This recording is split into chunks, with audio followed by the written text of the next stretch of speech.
Wag na nga natin patagalin ang usapang ito.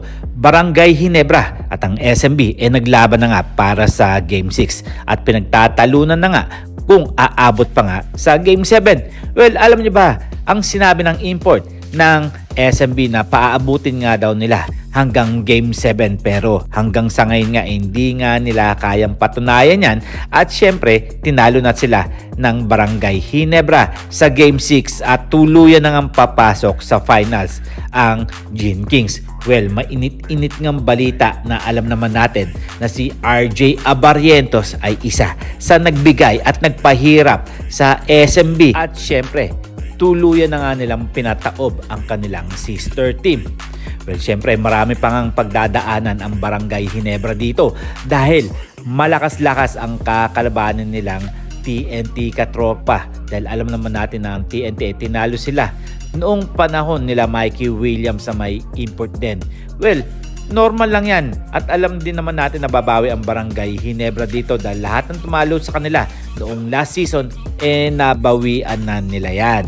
Well, aabang-abangan na nga lang natin yan kung ano na ang mangyayari at ilang araw ba ang kanilang pahinga para paghandaan na kalabanin ang TNT Katropa.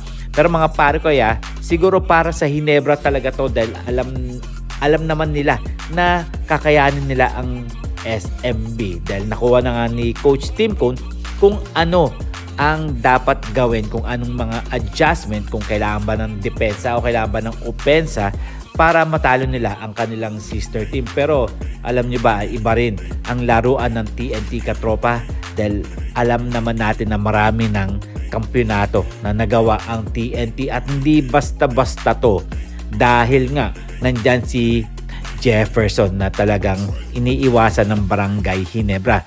Pero hindi lang yun, alam ng nakakarami ng mga fans na tinalo nga ng Barangay Ginebra ang koponan ni Jefferson. Well, kayo, ano nga ba ang inyong masasabi dito? Ano ang mangyayari hanggang Game 7? Aabot kaya ang laban ng Gin Kings at ng TNT Katropa? Well, bago yan mga pare ko wag muna natin kakalimutan na mag-subscribe, mag-comment, like, and share, and please click the bell para ma-receive ninyo lahat ang aking notifications. Well, Scotty Thompson nga, mainit na mainit palagi ito pagdating sa ilalim at labas at nagtutulong-tulong ang mga player ng Barangay Ginebra para nga mapataob ang kanilang sister team. Ano nga ba mga dapat gawin ng Barangay Ginebra dito sa TNT? Dahil ilang beses na nga sila nagkakatapat sa kampyonato. Well, mahirap nga yan. May ball movement, may opensa yan. At syempre, may depensa ang dapat gawin ng Barangay Ginebra. Dahil hindi basta-basta ang katropa natin. Alam nyo ba na si Coach Chot Reyes talagang pinaghahandaan ang Barangay Ginebra dahil alam na siguro ni Coach Chot Reyes ang mga ginagawang adjustment ni Coach Tim Cone dahil nagkasama na nga sila sa Gilas Pilipinas. Well, may adjustment ang mga import dyan pati na rin ang mga local players. Well, siyempre, hopefully na matalo sana ng Barangay Ginebra ang TNT pero wala naman ako sa kinakampihan mga pare ko pero kung ako lang naman ang tatanungin syempre alam niyo na kung ano at kung sino ang aking kakampihan. Pero kayo mga pare ko kung kayo ang tatanungin, sino-sinong team ang pwedeng makapasok dito sa kampyonato at sinong team nga ang magkakampiyon, ang Barangay Ginebra ba o ang TNT Katropa?